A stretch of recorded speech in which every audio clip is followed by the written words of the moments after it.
আসসালামু আলাইকুম, কেমন আছো সবাই? তো তোমাদের সাথে আজকে শেয়ার করব চিংড়ি মাছ দিয়ে সর্ষে শাক ভাজি।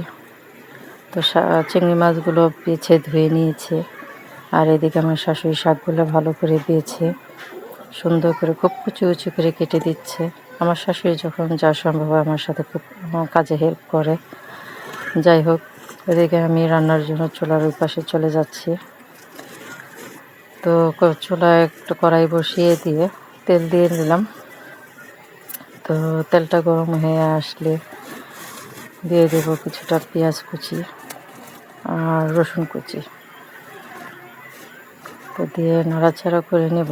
আর ওদিকে আমার শাশুড়ি শাকগুলো খুব কুচি কুচি করে কেটে লবণ দিয়ে কষলিয়ে তো শাকের তিতা পানিগুলো ফেলে আবার ভালো করে ধুয়ে নিয়ে আসছে।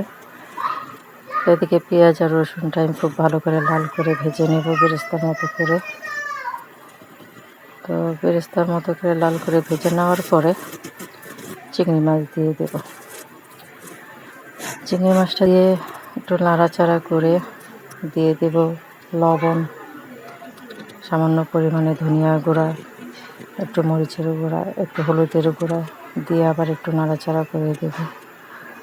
তো এইভাবে তোমরা কে কে সর্ষে শাকটা এইভাবে ভাজি করে খাও অবশ্যই কমেন্টে জানাবা। আর যদি না খেয়ে থাকো তো একবার ট্রাই করে দেখবা সবাই। তো সব কিছু আমার দেওয়া হয়ে গেল। তো আমি ভালোভাবে নেড়ে চেড়ে নিলাম। তো চিংড়ি মাছটা যখন ভালো করে ভাজা হয়ে আসবে তখন আবার দিয়ে দেবো কিছুটা কাঁচামরিচ। তো কাঁচামরিচ দিয়ে আবার একটু নেড়ে দেব। এরপরে দিয়ে দেব শাক।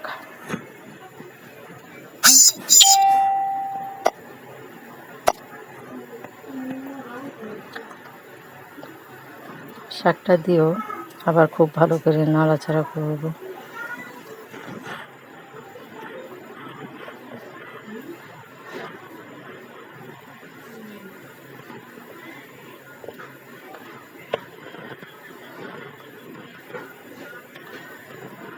তো শাকগুলো দেওয়া হয়ে গেছে আমার, এখন একটু ভালো করে নাড়াচাড়া দিয়ে নেব।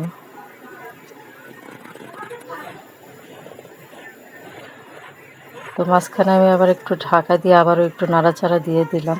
তো শাকটা হয়ে আসলে দিয়ে দেবো কিছুটা চিলি ফ্লেক্স। চিলি ফ্লেক্সটা দিয়ে আবার একটু নাড়া দিব। তো ভালো করে একটু নেড়ে চেড়ে ভাজা ভাজা করে নিব। তো নামানোর আগে একটু সয়া সস দিব। তোমরা সয়া সস দিয়ে শাকটা ভাজি করে খেয়ে দেখো, অনেক মজার হয়। তো আবারও একটু নাড়াচাড়া করে নামিয়ে পরিবেশন করে নেব।